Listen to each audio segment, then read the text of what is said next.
হরে কৃষ্ণ। তো আমরা গীতা মাহাত্ম্য থেকে আলোচনা করছিলাম। বৈষ্ণবীয় তন্ত্র সারের অনুসারে গীতা মাহাত্ম্য।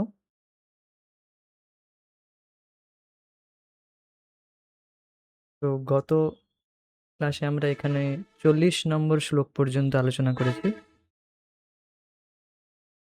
গীতায়া পুস্তকম যত্র নিত্যপাঠশ্চ বর্ততে তত্র সর্বাণি তীর্থানি প্রয়াগাদিনি ভূতলে। যেখানে নিত্য গীতা পুস্তক অবস্থান করে এ জগতে, সেখানে প্রয়াগ আদি সর্বতীর্থ সর্বদা অবস্থান করেন। তো এটি কোনো অতিশক্তি নয়। আমরা যে গীতা মাহাত্ম্য এখন শুনছি বা পড়ছি, এটা কোনো অতিশক্তি নয়। অতিশক্তি মানে যে বাড়িয়ে বলা হয়েছে তা নয়। অনেকে বলতে পারে, অনেকে ভাবতে পারে যে এ হয়তো এগুলো বেশি বাড়িয়ে বলা হয়েছে, কিন্তু তা একদমই নয়। এখানে আরো অনেক মাহাত্ম্য শুনবেন, এরপর দারুণ ইন্টারেস্টিং, খুবই ইন্টারেস্টিং মাহাত্ম্য শুনবেন, যেটা শুনে খুবই সুন্দর আনন্দ লাগবে, খুব ভালো লাগবে যে গীতার মাহাত্ম্য এত। তো এটা আমরা আরো শ্রবণ করব, কিন্তু এগুলো শুনে কখনো অবিশ্বাস করা উচিত নয় বা ডাউট করা উচিত নয় যে এগুলোকে আদৌ সত্যি না কেবল জাস্ট কিছু মন গড়ন কথা লেখা রয়েছে। যখনই আমরা এরকম শাস্ত্রে ডাউট করতেছি, মানে শাস্ত্রে আমাদের শ্রদ্ধা নেই, তখন আমরা শাস্ত্রের প্রতি যখন শ্রদ্ধা না রাখি, তখন সেটা একটা অপরাধ হয়ে যায়। তখন সেটা কার্যকর হয় না।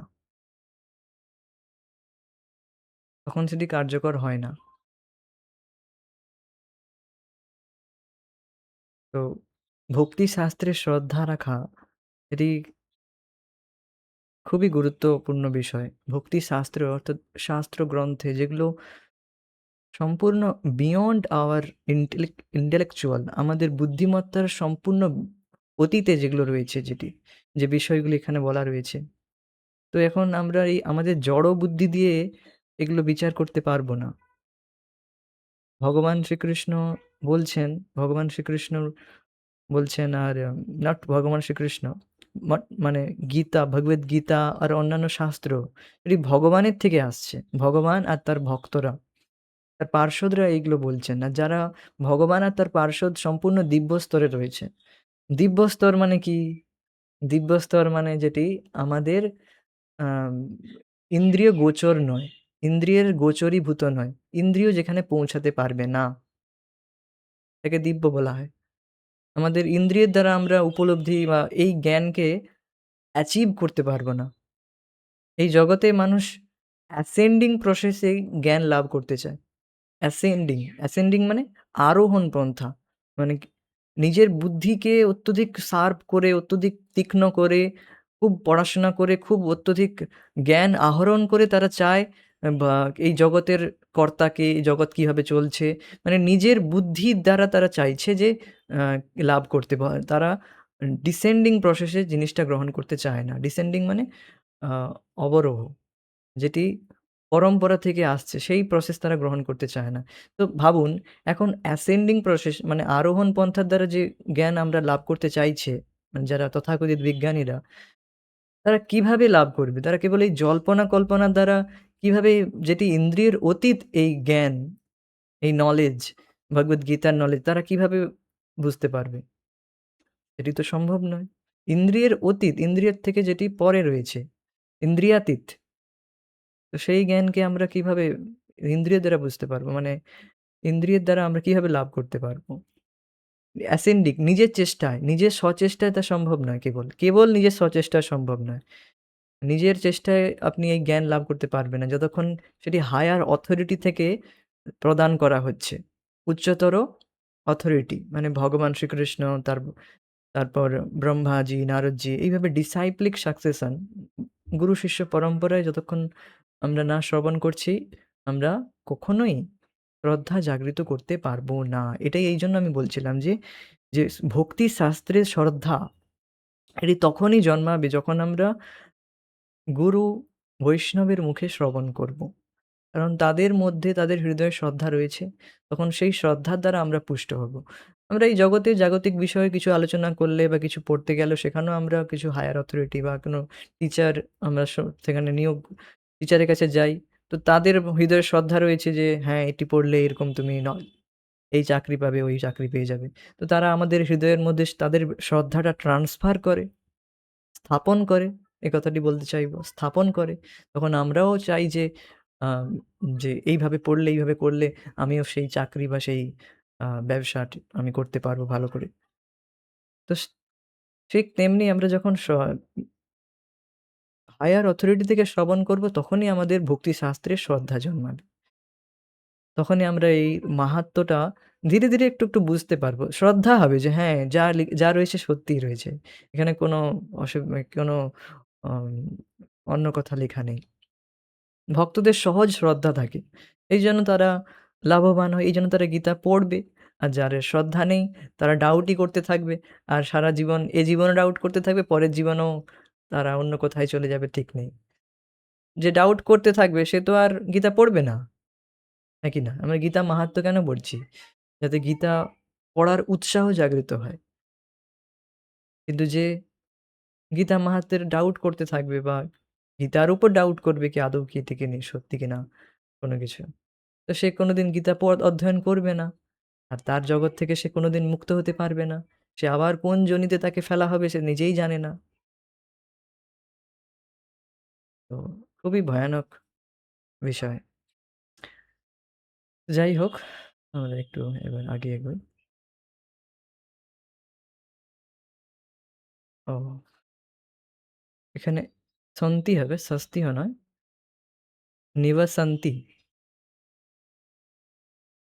निवसन्ति सदा देहे देहशेषेऽपि सर्वदा सर्वे देवाश्च ऋषयो योगिनः देहरक्षका निवसन्ति सदा देहे देहशेषेऽपि सर्वदा सर्वे देवाश्च ऋषयो योगिनो देहरक्षका সর্বদা গীতা অধ্যয়নকারীর দেহে বা দেহত্যাগের পরও দেহরক্ষক রূপে দেবতা, ঋষি বা যোগীরা অবস্থান করেন। যারা সর্বদা গীতা অধ্যয়ন করছেন, নিবসন্তি সদা দেহে, তাদের দেহেতে নিবাস করে দেবতারা।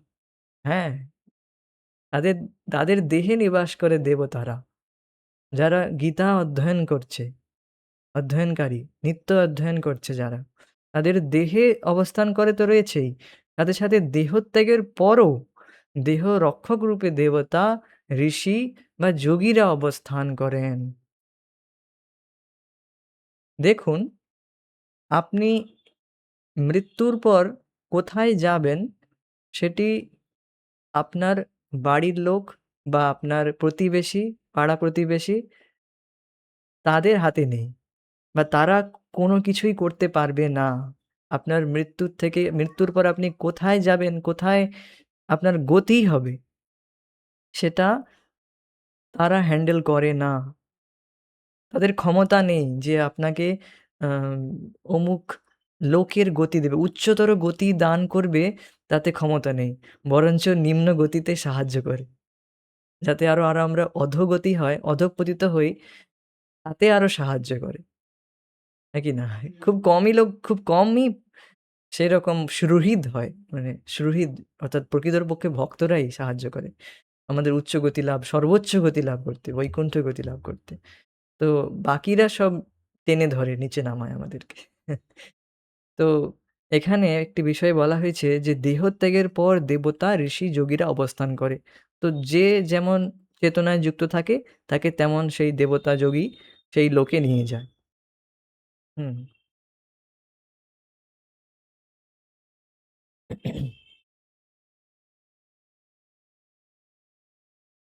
তো নিবাসান্তি সদা দেহে সবসময় নিবাস করে। তার দেহে সবসময় নিবাস করে। যে গীতা অধ্যয়ন করছে তার দেহে অবস্থান করছে। হুম, ব দেবতারা। আর দেহত্যাগের পরও রয়েছে যোগীরা। আচ্ছা এরপর আচ্ছা তাহলে কি কেবল দেবতারাই নিবাস করে আর কেউ নিবাস করে না? তো বলছে, "না, কেবল দেবতাই নয়, কেবল দেবতা যোগীরাই নয়।" এরপর বলছেন, "গোপালো বালকৃষ্ণোপি নারদ ধ্রুব পার্ষদেই সহাयो জায়তে শীঘ্রং যত্র গীতা প্রবর্ততে।" যেখানে গীতা বর্তমান থাকেন, সেখানে নারদ, ধ্রুব মহারাজ আদি পার্ষদবৃন্দ স্বয়ং বালগোপাল শ্রীকৃষ্ণ সহায় রূপে আবির্ভূত হন। ওকে। আ তো গোপাল বালকৃষ্ণ অপি, গোপাল বালকৃষ্ণ অপি, অপি কেন বলা হয়েছে? যে কেবল যোগী, দেবতা তারা থাকে না? বালকৃষ্ণ মানে যিনি স্বয়ং শ্রীকৃষ্ণ, স্বয়ং কৃষ্ণ যে বালকৃষ্ণ রূপে, সেটাই ভগবানের আ স স স্বরূপ। নবযৌবনম চ।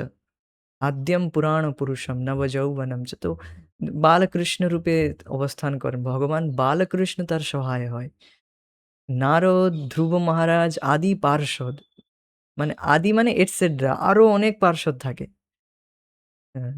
সহায় জায়তে শীঘ্রম।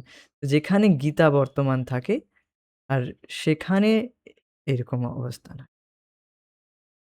তো প্রকৃতপক্ষে আমরা যদি কারোর কল্যাণ করতে চাই, তাকে ভগবদ্গীতার অধ্যয়নে তাকে নিযুক্ত করা উচিত।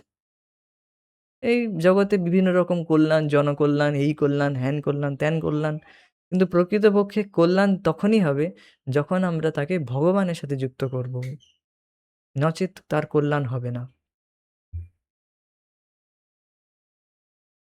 তো সহায় হয়, ভগবান শ্রীকৃষ্ণ সহায় হয়ে যায় তার। এর থেকে আর কি চাই? ভগবান শ্রীকৃষ্ণ যখন সহায় মানে ফেভার, তার ফেভারে হয়ে যায়। হুম,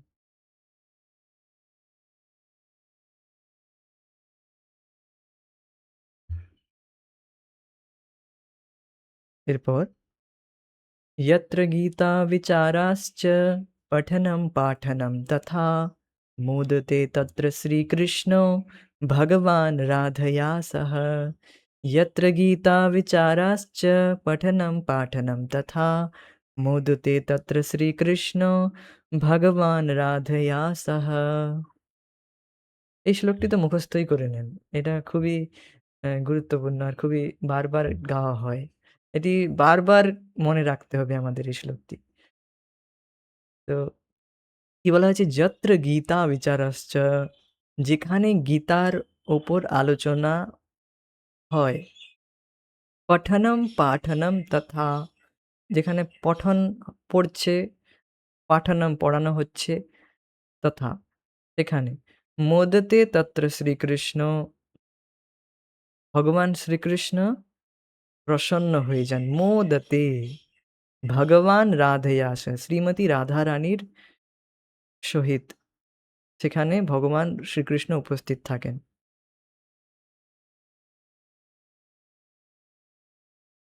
তো এটি খুবই সুন্দর শ্লোক, এখানে এটা বলা হয়েছে এখানে। এটি ধ্যান দিয়ে শুনবেন, একটু মনোযোগ সহকারে শ্রবণ করুন। তো যত্র গীতা বিচার আসছে, যেখানে গীতার উপর আলোচনা হয়, সেখানে স্বয়ং ভগবান শ্রীকৃষ্ণ, কেবল শ্রীকৃষ্ণ আসেন না। এর গত শ্লোকে শ্রীকৃষ্ণ সহায় হয়ে যায় বলা হয়েছে। তাহলে কি শ্রীকৃষ্ণ একা আসে? তো বলছেন না, একা আসেন না। রাধারানীকে সাথে নিয়ে আসেন। রাধারানীকে সাথে নিয়ে সেখানে উপস্থিত থাকেন। যেখানে গীতার উপর আলোচনা হয়। আর কেবল উপস্থিত থাকে না, এই নয় যে আহ ঘড়ি দেখছেন কতক্ষণ গীতা পড়ছি, কতক্ষণে গীতা পাঠ করছি, আমাকে যেতে হবে। না, মোদতে, সেখানে মোদতে মানে খুব প্রসন্ন থাকেন। মোদতে খুব প্রসন্ন হয়ে যান। রাধারানীর ভাবুন, যেখানে তাহলে গীতা অধ্যয়নের কত লাভ। যেখানে আপনি গীতা পাঠ করছেন সেখানে সাক্ষাৎ ভগবান শ্রীকৃষ্ণ শ্রীমতী রাধারানীকে সহিত অবস্থান করেন। আর প্রসন্নতার সাথে অবস্থান করেন। আপনার অল্টারেও তো রয়েছে। আর রাধা মাধব রয়েছেন তো অল্টারে। রাধা মাধব তো রয়েছেন অল্টারে। অল্টারেও রয়েছে। অর্থাৎ আর সাথে যেখানে আলোচনা হয় সেখানেও চলে আসেন।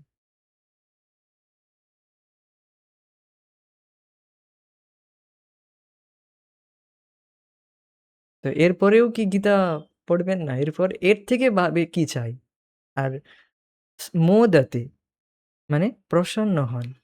তো একটা প্রশ্ন করা হবে এখানে, আচ্ছা কারোর সেবা করছেন, কেন কারোর সেবা করছেন কি উদ্দেশ্যে করছেন? সেবা করার উদ্দেশ্য কি?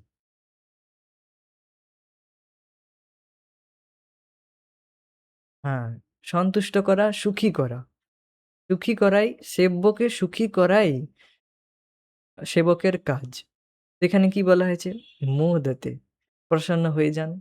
এর থেকেও কিছু চাই? ভগবান যেখানে প্রসন্ন হয়ে যায়, হ্যাঁ, সেখানে আর কি চাই? এটাই তো মূল আমাদের উদ্দেশ্য। হরিতোষণম, সংসিদ্ধির হরিতোষণম। ভগবান হরিকে সন্তুষ্ট করা। ভগবান শ্রীকৃষ্ণ সবথেকে বেশি প্রসন্ন হন যেখানে গীতার উপর আলোচনা হয়। হুম। পরমানন্দে বিরাজ করেন। তো সে স্থানে যে স্থানে গীতাশাস্ত্রের বিচার এবং পঠন-পাঠন হয়, ভগবান শ্রীকৃষ্ণ সে স্থানে শ্রী রাধিকার সঙ্গে পরমানন্দে বিরাজ করেন।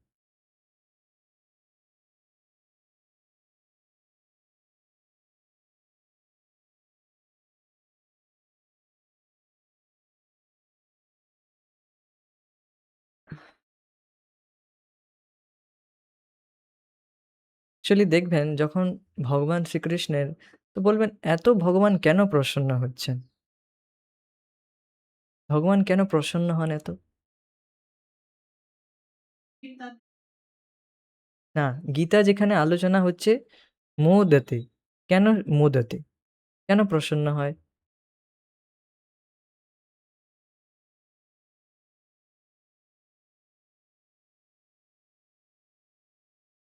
তো কেন তারপরে এর পরের শ্লোকে বলা হচ্ছে? আপনাকে বলতে হবে না।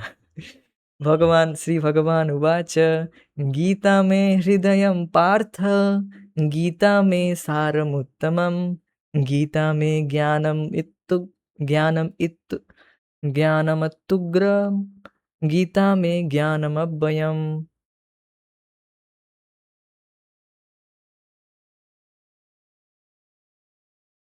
গীতা মে হৃদয়ং পার্থ। তো শ্রী ভগবান বলছেন এটা তো খুব সহজ এর অর্থ বোঝাই যাচ্ছে। হুম?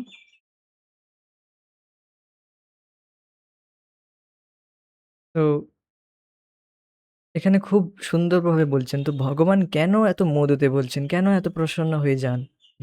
গীতা যেখানে গীতা আলোচনা হয়। গীতা তো আমার হৃদয়, গীতা তো আমার হৃদয়। গীতা আমার হৃদয়। তাহলে যে বিষয়টাকে দেখুন, আপনি যে বিষয়টাকে হৃদয়ে বলছেন, হৃদয় মানে সবথেকে গুরুত্বপূর্ণ যেখানে, যে অংশে। হৃদয়ে কে থাকে? হৃদয়ে ভগবান শ্রীকৃষ্ণ আম হৃদয়ে কাকে রাখেন?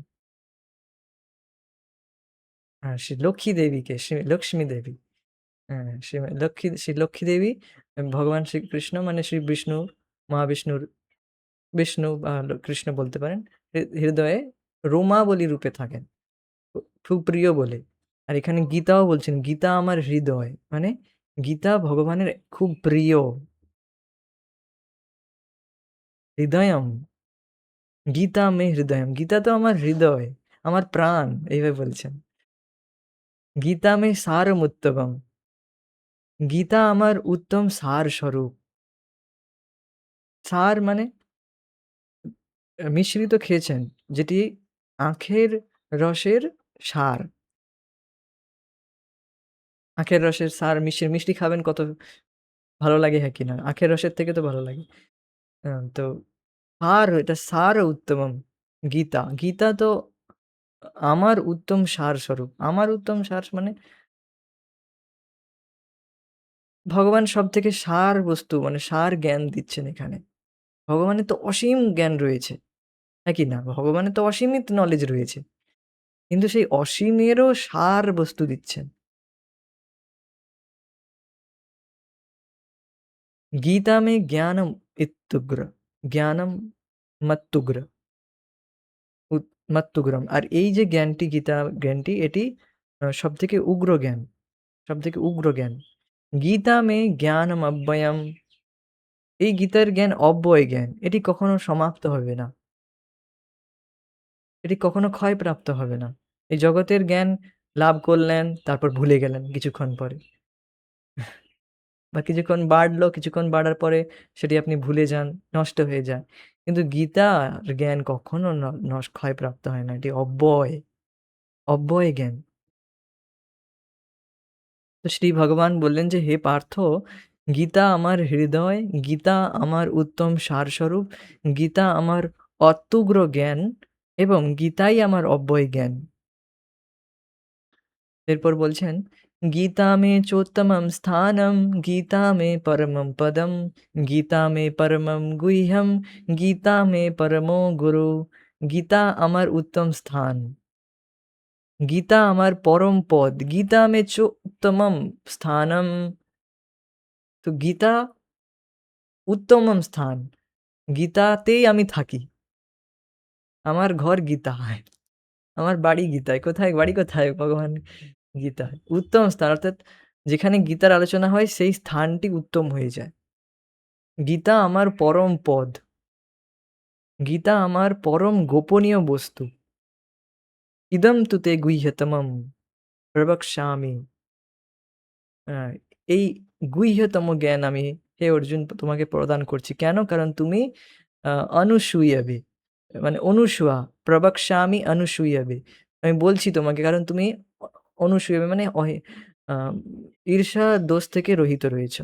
হিংসার দোষ থেকে রহিত রয়েছে। এই জগতে মানুষ ভগবান শ্রীকৃষ্ণের কথা বললেই তারা শুনতে চায় না। কেন? কারণ তাদের হিংসা রয়েছে ভগবানের প্রতি। কেন ভগবান শ্রীকৃষ্ণ কেন ভগবান হবে? এটা হিংসা বলে। তো এই হিংসার দোষ দ্বারা যুক্ত রয়েছে। এইজন্য তারা কোনোদিন গীতা বুঝতে পারবে না। যে এইখানে কোয়ালিটি বলা হয়েছে যে, "অনুসূয়বে" তুমি অনুসুয়া মানে এই হিংসা দোষ থেকে রহিত রয়েছ। এইজন্য আমি তোমাকে এই গুহ্যতম জ্ঞান বলছি। তো এখানেও দেখছেন 9.1 ভগবদ্গীতায় এটি বলেছিলেন যে, গুহ্যতম এটি সবথেকে পরম গুহ্য মানে পরম গোপনীয় জ্ঞান প্রদান করছেন। Top secret.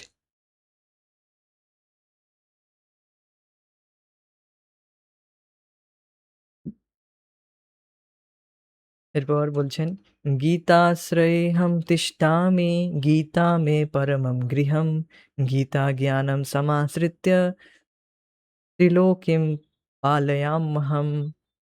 গীতাশ্রয়ে অহং তিষ্ঠামি। গীতার আশ্রয়েই আমি বর্তমান আছি। এটার মানে কি? ভগবান গীতার আশ্রয়ে জিনিস ভগবানকে আশ্রয় করে পুরো জগৎ চলছে। আর ভগবান বলছেন, "আমি গীতাকে আশ্রয় করে রয়েছি।" That's amazing. তো গীতা মে পরমম গৃহম। গীতাই আমার পরম ঘর, পরম গৃহ। গীতা জ্ঞানম সমাশ্রিত্য। গীতা জ্ঞানকে সম্যকভাবে আশ্রয় করে ত্রিলোকিম পালয়াম্যহম। আমি ত্রিলোক পালন করে থাকি। এরপর বলছেন, "গীতা মে পরমা বিদ্যা, ব্রহ্মরূপা ন সংশয়, अर्धमात्रा हरा नित्यं, अनिर्वाच्य पदात्मिका। गीता मे परमा विद्या, ब्रह्मरूपा न संशय, अर्धमात्रा हरा नित्यं, अनिर्वाच्य पदात्मिका।" অর্ধমাত্রা স্বরূপা নিত্য অনির্বাচ্য পদাত্মিকা গীতাই আমার ব্রহ্মরূপা পরাবিদ্যা, তা নিঃসংশয়ে জানবে। গীতা মে পরমা বিদ্যা। গীতা আমার হচ্ছে পরমা মানে উত্তম সবথেকে হাইয়েস্ট জ্ঞান দিচ্ছেন এখানে গীতা। উত্তম জ্ঞান দিচ্ছেন। পরমা বিদ্যা। ব্রহ্মরূপা ন সংশয়া। গীতাই আমার ব্রহ্মরূপা মানে গীতা ভগবদ্গীতার যে ১৮ টি অধ্যায় রয়েছে সেটিও ভগবানের রূপের সাথে তুলনা করা হয়েছে। সেটি গীতা মাহাত্ম্যে আমরা আলোচনা করব ১ম অধ্যায় রয়েছে। সেখানে বলা রয়েছে যে গীতার ১ম অধ্যায়, ১ম ৫ টি অধ্যায় ভগবানের ৫ টি মস্তক। আর পরের ১০ টি অধ্যায় ভগবানের ১০ টি বাহু। ষোড়শ অধ্যায় মানে ১৬ নম্বর অধ্যায় ভগবানের উদর। ভগবান বলছেন, "আমার উদর।" আর শেষ ২ টি অধ্যায় ভগবানের বলছেন যে আমার চরণ। তো এটি মূলত বিশ্বরূপের কথা বলছেন এখানে। আর যাই হোক কিন্তু ভগবানের স্বরূপ ব্যাখ্যা করা হয়েছে সেখানে বলা হয়েছে। গীতা মাহাত্ম্যে বলা রয়েছে। তো এটা আমরা পড়ব পরে। তো ব্রহ্মরূপা না সংশয়, এটি সংশয় করবেন না যে ভগবানেরই স্বরূপ গীতা।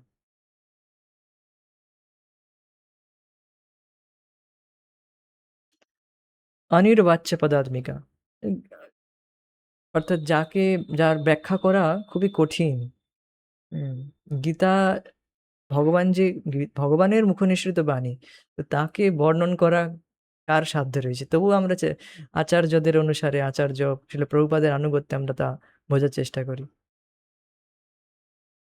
কিন্তু প্রকৃতপক্ষে এর জ্ঞান অনেক এর অনেক ডিপ। এই নলেজ খুব ডিপ, গভীর। অনেক অর্থ হবে। অনেক অর্থ এর মধ্যে নিহিত রয়েছে। আচার্যদের টিকায় রয়েছে দেখবেন কত অর্থ তারা দিচ্ছেন। কত গভীর জ্ঞান, ডিপ নলেজ।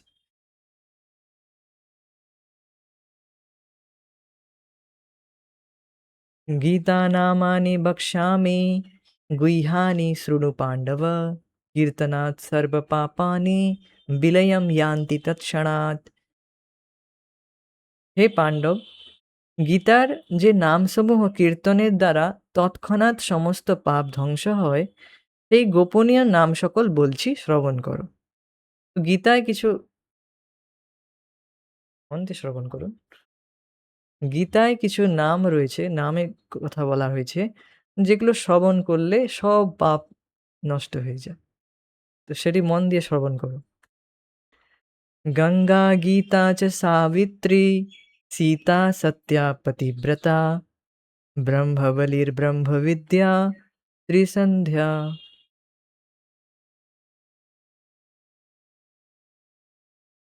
ত্রিসন্ধ্যা ত্রিসন্ধ্যা মুক্তিগেহিনী, अर्धमात्रा चिदानन्दा, भवग्नि भ्रान्तिनाशिनी, वेदत्रयी परानन्दा, तत्त्वार्थज्ञानमञ्जरी। इत्येतानि इत्येतानि जपेन्नित्यं नरो निश्चलमानसः, ज्ञानसिद्धिं लभेन्नित्यं तथान्ते परमं पदम्। गंगा, गीता, सावित्री, सीता, सत्या, पतिव्रता, ब्रह्मबली, ब्रह्मविद्या, त्रिसंध्या, मुक्तगेहिनी, अर्धमात्रा, चिदानंदा, भवग्नि, भ्रांतिनाशिनी, वेदत्रयी, परानंदा, তত্ত্বার্থ জ্ঞান মঞ্জরি।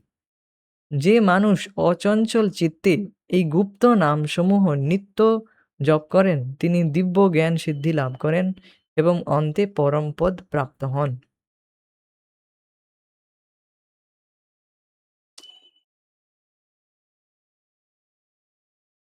তো এগুলো রয়েছে।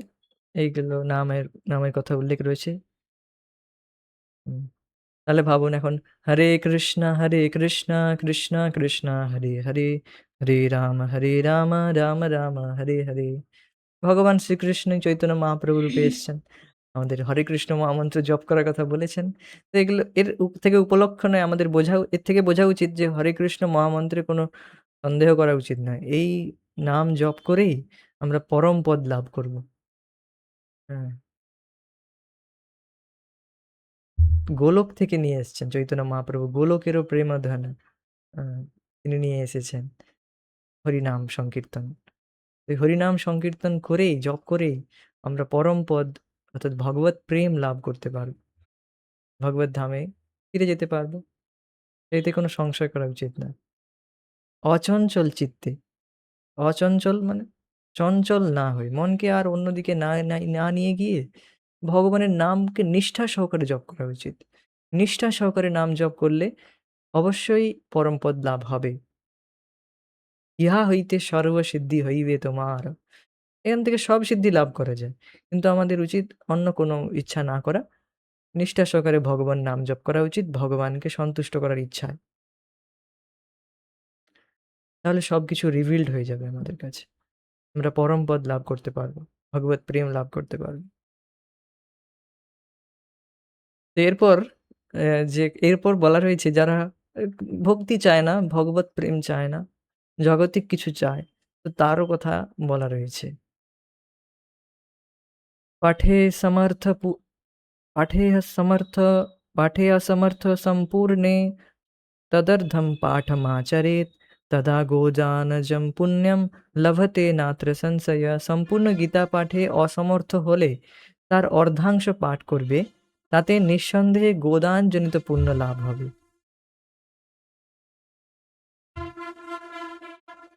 ত্রিভাগম পাঠমানস্তু সোমयो सोमयागफलं लभेत्। षडंशं षडंशं जपमानस्तु गङ्गास्नानफलं लभेत्। ১/৩ গীতা পাঠে সোমযজ্ঞের ফল এবং ১/৬ জপে গঙ্গা স্নান ফল লাভ করবে।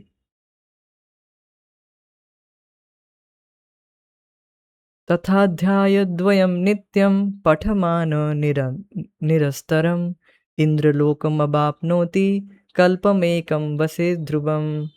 तथाध्यायद्वयं नित्यं पठमान निरस्तरम् ইন্দ্রলোকমবাপ্নোতি কল্পমেকম বসেৎ ধ্রুবম। যিনি নিষ্ঠা সহকারে নিত্য গীতার ২টি অধ্যায় পাঠ করেন, তিনি নিঃসন্দেহে ইন্দ্রলোক লাভ করে সেখানে কল্পবাস করেন। কল্পবাস মানে কত সময়? কল্পবাস কল্পবাস করেন। ১ কল্প সমান আম 43 লাখ ইন্টু 1000 এইভাবে কিছু রয়েছে হিসাব। 43 লাখ ইয়ার্স, 43 lakhs ইয়ার্স ৪৩ লক্ষ বছর গুণিতক মাল্টিপ্লাইড ১০০০ করলে যত হয়, কত হয় গুণে নেবেন। কল্পবাস তো কল্পবাস করেন বলা হয়েছে। ইন্দ্রলোক ইন্দ্রলোক লাভ করেন ২টি অধ্যায় যে নিত্য পাঠ করে।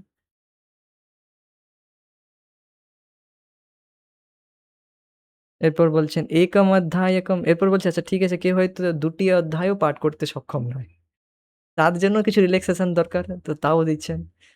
বলছেন একম অধ্যায়কম নিত্যম পঠতে ভক্তি সংযুতা রুদ্রলোকমবাপ্নোতি গণ ভূত্বা বসে চিরম। যিনি ভক্তি সহকারে দৈনিক ১টি অধ্যায় পাঠ করেন, তিনি চিরকালের জন্য রুদ্রগণে পরিগণিত হয়ে রুদ্রলোক লাভ করেন। আচ্ছা এত সব তো মাহাত্ম্য বলছেন। এগুলো হবে কি হবে না, কি কে দেখেছে? এখন আপনার দেখার উপর সব নির্ভর করবে। চোখের পাতা দেখতে পান? চোখের পাতা? দেখতে পান আপনি? নিজের থেকে দেখতে পান চোখের পাতা? তাহলে নেই, ওটাও নেই। দেখতে পান না যখন নেই ওটা। পিঠ দেখেছেন কখনো? পিঠ, পিঠ, পিছন, পিঠ দেখেছেন? তো নেই। মুখ দেখেছেন নিজের কখনো? আপনি বলবেন আয়নায় দেখেছি। আয়নার উপর কি ভরসা আছে? আয়নার উপর কি বিশ্বাস আছে? আয়না তো যে কিছু দেখাতে পারে। কখনো মোটা দেখাতে পারে, কখনো ছোট দেখাতে পারে। আয়না তো অনেক রকম হতে পারে। আয়নার উপর কেন এত বিশ্বাস করছেন? নিজের থেকে কখনো দেখেছেন? নাকের নাকের ডগা দেখেছেন কখনো? দেখুন চেষ্টা করেন, দেখতে পাবেন না। তো নেই। বুদ্ধি দেখেছেন? বুদ্ধি তাহলে নেই।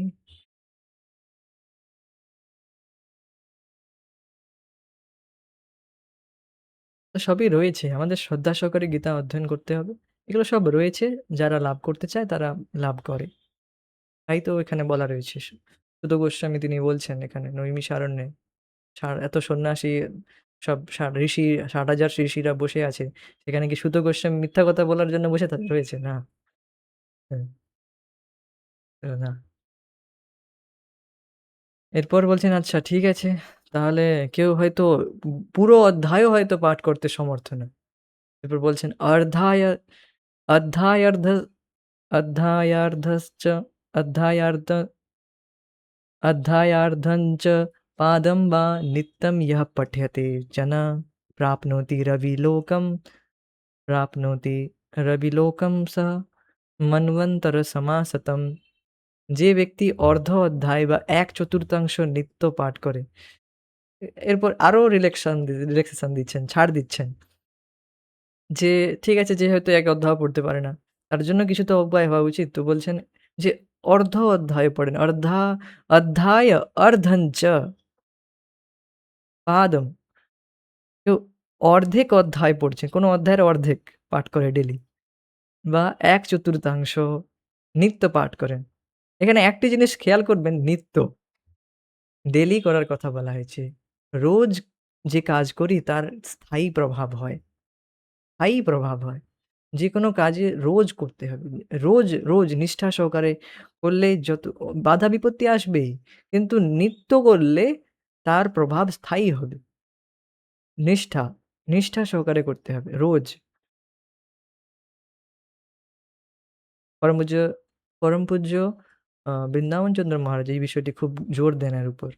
আ আপনি যেটি নির্ণয় নিয়েছেন গত ক্লাসেই আমি শুনছিলাম, যেটি নির্ণয় নিয়েছেন, সিদ্ধান্ত নিয়েছেন, সেই সিদ্ধান্তে যদি আপনি অটল থাকেন, তাহলে সময়ের অপেক্ষা কেবল সবকিছু অনুকূল হয়ে যাবে।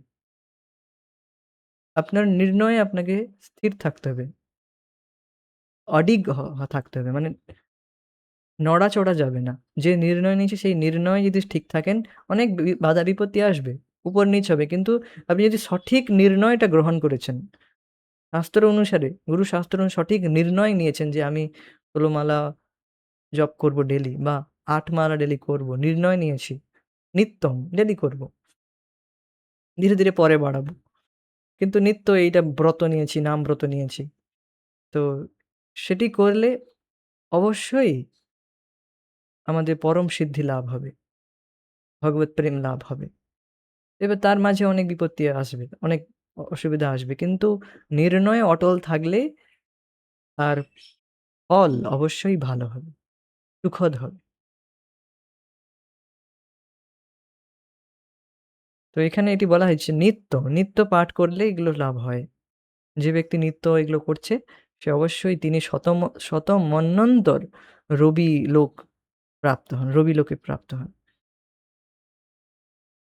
এরপর বলছেন গীতায়া শ্লোক দশকম সপ্তপঞ্চ চতুষ্টয়ম ঋগ্বেদ ऋद्वाक्यं ऋद्वाक्यम् अर्थद ऋद्वाक्यमर्धदम् अर्धमथ अथवा श्लोकानां यः पठेन्नरः चन्द्रलोकम् अवाप्नोति वर्षाणां युतं तथा। এরপর বলুন দেখছেন এরপর বলছেন যে ব্যক্তি গীতার ১০ টি বা ৭ টি বা ৫ টি বা ৩ টি বা ২ টি বা ১ টি বা অর্ধ শ্লোকও শ্রদ্ধা সহকারে পাঠ করেন, তিনি চন্দ্রলোক প্রাপ্ত হয়ে সেখানে অযুত বর্ষ ১০,০০০ বর্ষ পর্যন্ত বাস করেন।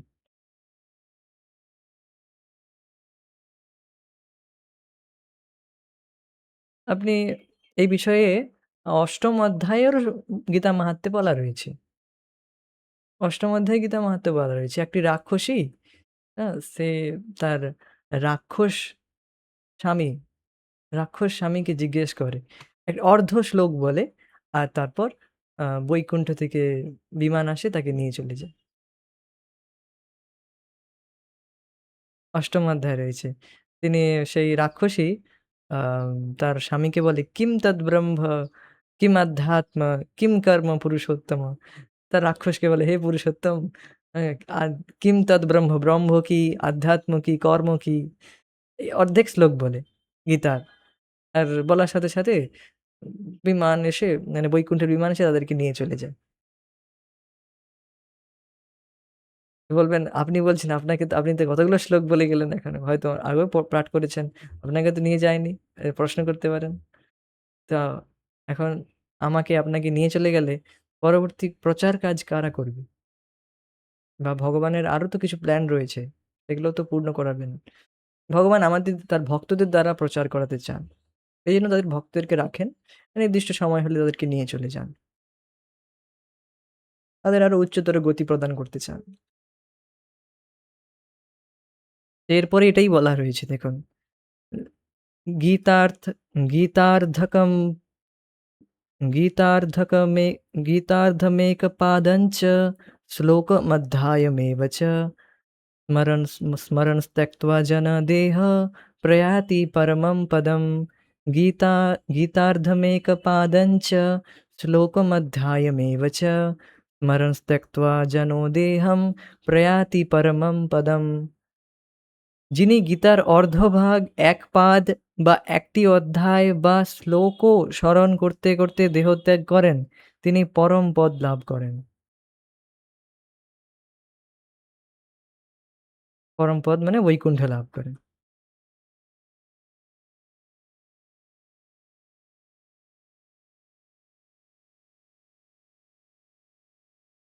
দেখবেন যে শ্লোকটি বারবার বা যে বিষয়ে আপনি বেশি আলোচনা করবেন, সেগুলোর কথাই মনে আসবে।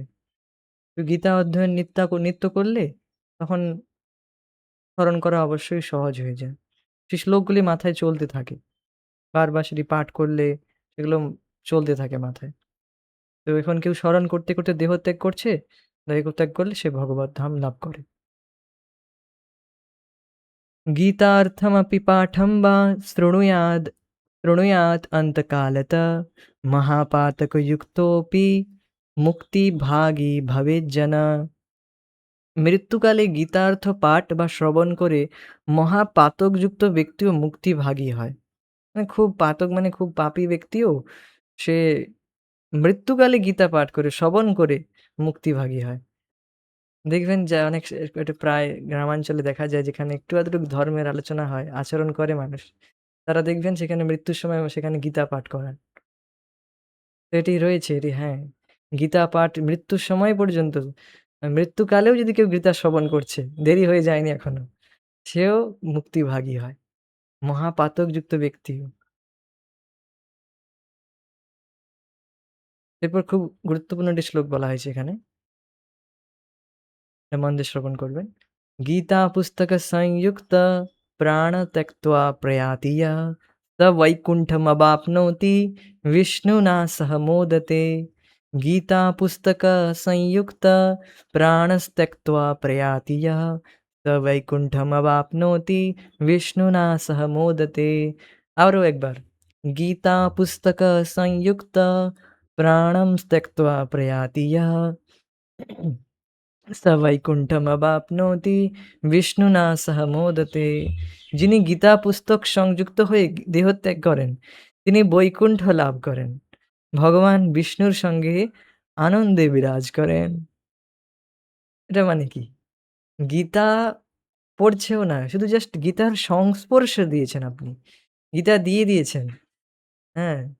গীতা সে জাস্ট দেহত্যাগ করছে সেই মুহূর্তে আপনি গীতা তাকে তার কাছে রেখে দিয়েছেন, তার কাছে রেখে দিয়েছেন। হুম? তো সঙ্গে সে তৎক্ষণাৎ সে দেহত্যাগ করার সময় বৈকুণ্ঠ লোক লাভ করে। এখন যখন যে ডাউট করতে থাকবে সে আর কোনদিন বৈকুণ্ঠ লোকে যেতে পারবে না। তো যখনই দেখবেন আপনি যখন এটি শুনছেন এই মাহাত্ম্য, যে কেউ মৃত্যু লাভ করছে, দেহত্যাগ করছে সেই মুহূর্তে তৎক্ষণাৎ আ তার দেহের উপর গীতা রেখে দিবেন। এখন বলবে এ তো অপবিত্র, হ্যান-ত্যান, গীতা কিভাবে দেওয়া যাবে? আচ্ছা, অজামিল সে তো খুব পবিত্রভাবে নাম জপ করছিল না? সে যাই হোক, ওই বিষয়ে যাচ্ছি না। এটি কোনো অসুবিধা নয়। আপনি এখানে যেরকম বলা রয়েছে সেই অনুসারে গীতা সংযুক্ত করে দেবেন তার সাথে। আর সেই ব্যক্তি ভগবত ধাম লাভ করবে।